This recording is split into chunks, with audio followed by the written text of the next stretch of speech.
محرم کا روزہ رکھنا مسنون ہے، ساتھ 11 کا یا 9 کا شامل کر دیا جائے۔ حضور جب تشریف لائے مدینہ المنورہ میں تو حضور نے دیکھا کہ یہود روزہ رکھتے تھے، تو پوچھا تم روزہ کیوں رکھتے ہو؟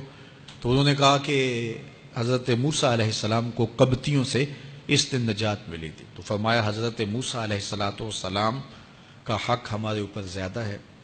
تو حضور نے روزہ رکھا اور پھر فرمایا کہ اگلے سال اللہ نے چاہا تو ہم ساتھ ایک روزہ اور شامل کریں گے، تاکہ ان سے مشابہت نہ ہو جائے۔ عددی مشابہت سے بھی بچنے کے لیے حضور نے کہا کہ ہم 2 رکھیں گے۔ تو روزہ اگر عاشورے کا رکھنا چاہیں تو اس کے لیے سنت یہ ہے کہ ساتھ یا 9 کا شامل کریں یا 11 کا شامل کریں۔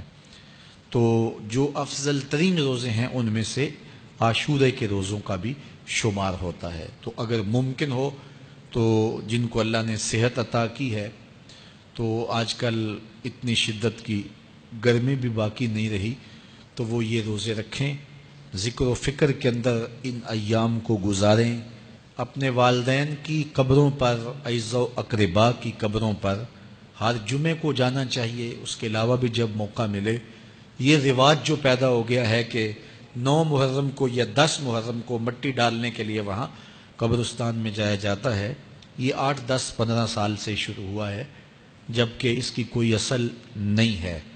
تو اگر آپ روٹین سے جاتے ہیں تو آپ کو ہر جمعے کو جانا چاہیے والدین کی قبروں پر، اور وہاں جا کے ہر جمعے کو سورہ یاسین کی تلاوت کرنی چاہیے۔ تو سال کے بعد صرف 10 محرم کو یا 9 محرم کو جانا، یہ بہرحال اس دور کی ایجاد ہے، یہ کوئی مسنون نہیں ہے اور یہ کوئی سنت نہیں ہے۔ تو روٹین سے اگر کوئی جانے والا ہے تو چلا جاتا ہے تو کوئی حرج نہیں ہے۔ تو باقی یہ بڑے اشرف ایام ہیں، بابرکت ایام ہیں، اور ان کو بہت ساری نسبتیں حاصل ہیں۔ حضرت امام حسین رضی اللہ تعالی عنہ کی شہادت کے ساتھ یوم عاشور کو نسبت حاصل ہے، اور اس کے علاوہ بھی بہت سارے عالی مرتبت جو ہے وہ ہستیوں کے وصال کا دن بھی ہے، اور بہت سارے واقعات اس دن جو ہے وہ روح پذیر ہوئے ہیں۔ تو یہ اس لحاظ سے بہت ہی بابرکت اور جو ہے وہ مبارک یوم ہے۔ تو اس دن کو ذکر و فکر میں، عبادات میں بسر کیجئے گا، اور اپنی زندگی کی ایک ایک ساعت کو اللہ اور اس کے رسول کے نام پر لگا دینے کے جذبوں سے سرشار ہو کے زندگی گزاریے گا۔ حضرت امام پاک انہوں نے اپنی زندگی دین کے لیے قربان کر دی۔